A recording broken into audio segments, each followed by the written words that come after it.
မင်္ဂလာပါကျမတစ်ချက်စိတ်ပါကျမတို့ပုံမြင်အနေနဲ့ပတ်သက်ပြီးတော့ကလေးတွေကိုပုံမြင်ပြောပြခြင်းရဲ့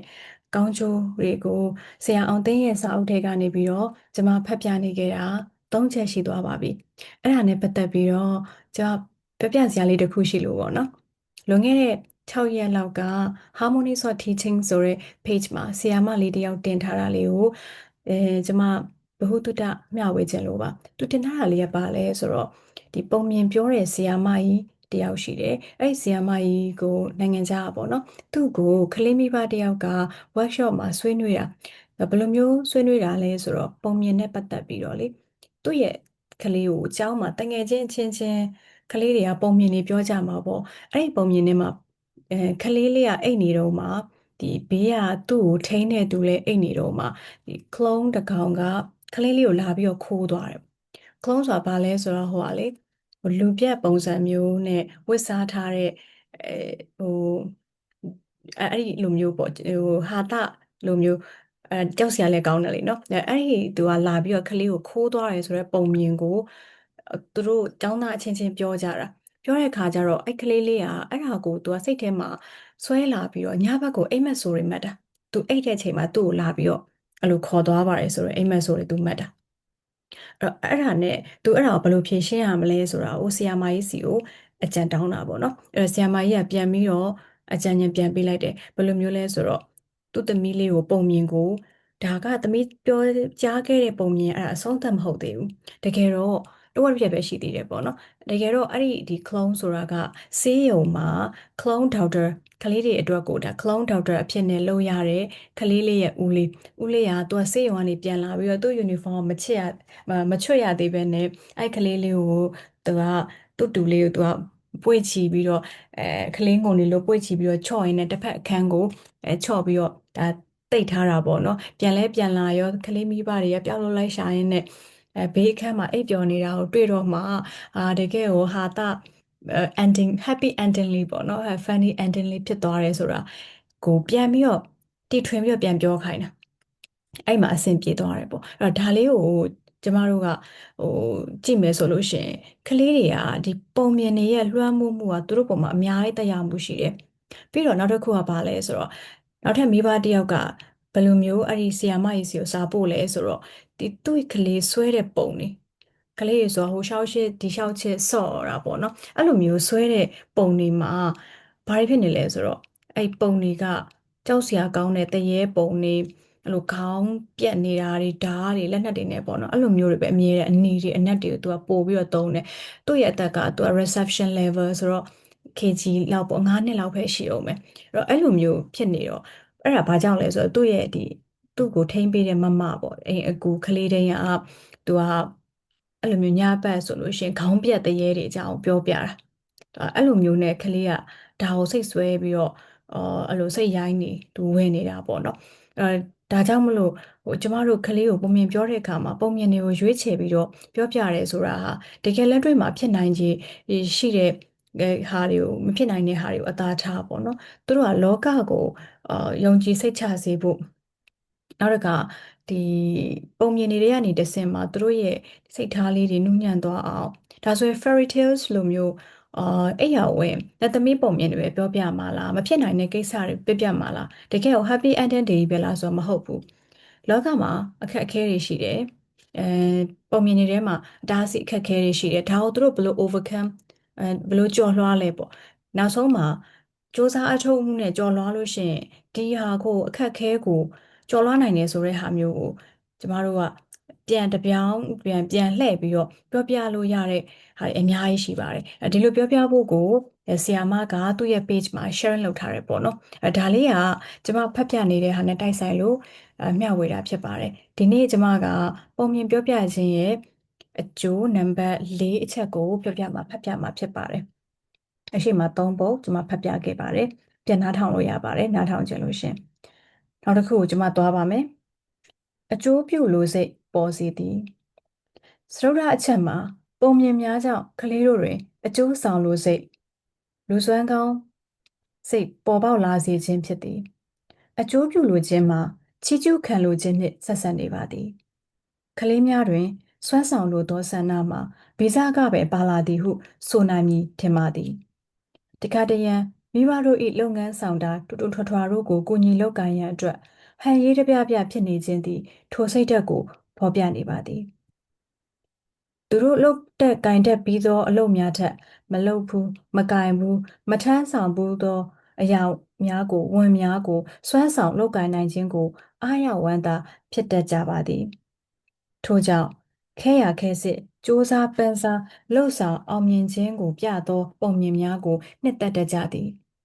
ထိုပုံမြင်တွေကအတိုင်းစိတ်ကူးရင်လူစွမ်းကောင်းကြီးများဖြင့်အိမ်မက်မက်တတ်ကြသည်ဇဝန၏စိုးပေဝတ္ထုများသည်ကလေးတို့၏ထိုစိတ်ဓာတ်ကိုထင်ထင်ရှားရှားဖော်ပြနေပေသည်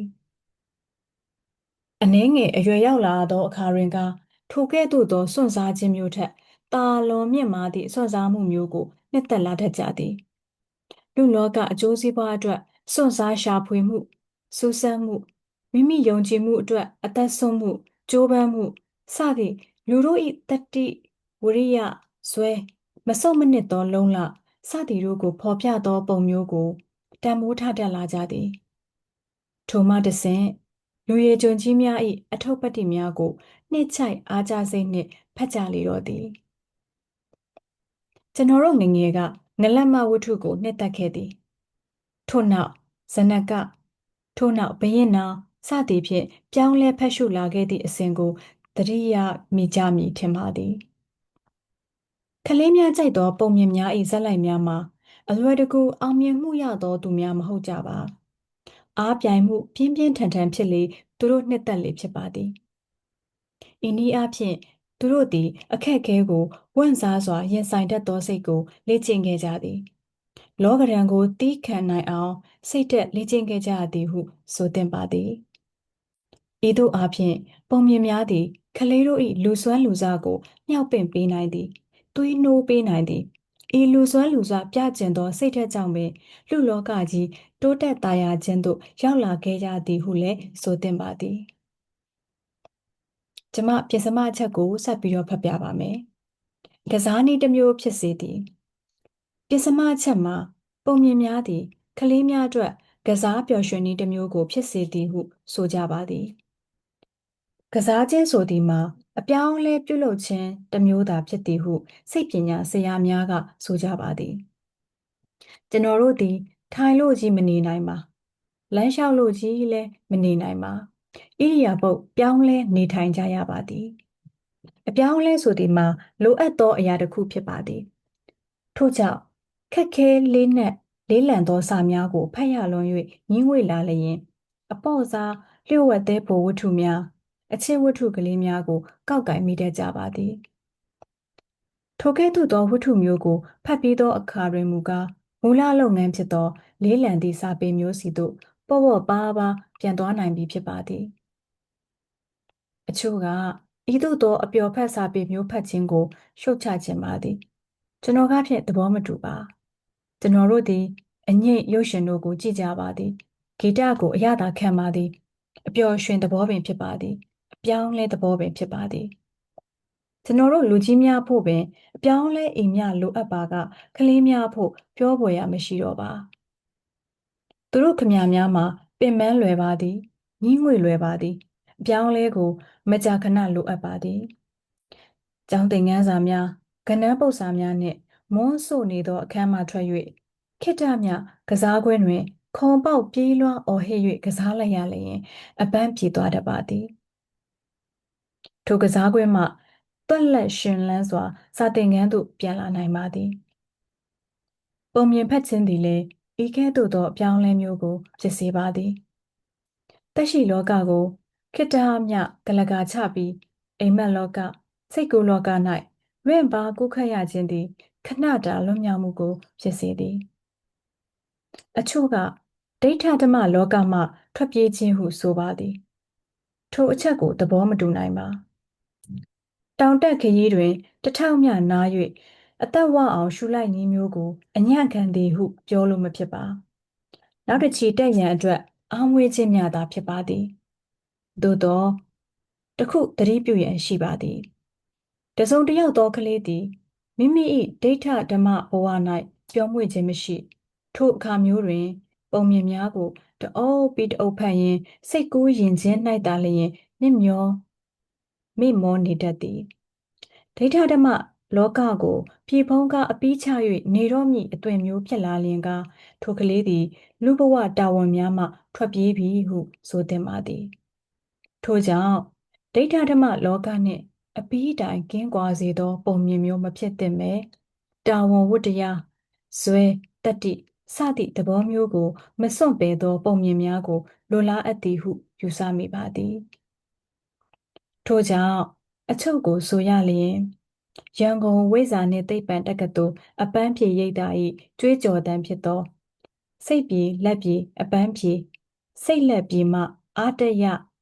ဟူသောဆောင်ပုဒ်ကဲ့သို့ပုံမြင်များသည်ခလေးတို့အားသင့်မွေးရာကစားဝင်းကြီးတစ်ခုလည်းဖြစ်ပါပေသည်ဟုဆိုချင်ပါသည်ကျမနောက်တစ်ပတ်လောက်ကြာရင်ဆဋ္ဌမမြောက်အချက်ကိုထပ်ပြီးတော့ဖတ်ပြမှာဖြစ်ပါတယ်နားထောင်ပေးကြတာကျေးဇူးတင်ပါတယ်ရှင်အရှိကအချက်၃ချက်ကိုပြန်ပြီးတော့နားထောင်ကြလို့ရှိရင်ကျမရဲ့ YouTube channel လည်းရှိပါတယ် TikTok မှာလည်းတင်ထားပါတယ်အဆင်ပြေတဲ့စီကနေပြီးတော့နားထောင်လို့ရပါတယ်ရှင်ကျေးဇူးအများကြီးတင်ပါတယ်ရှင်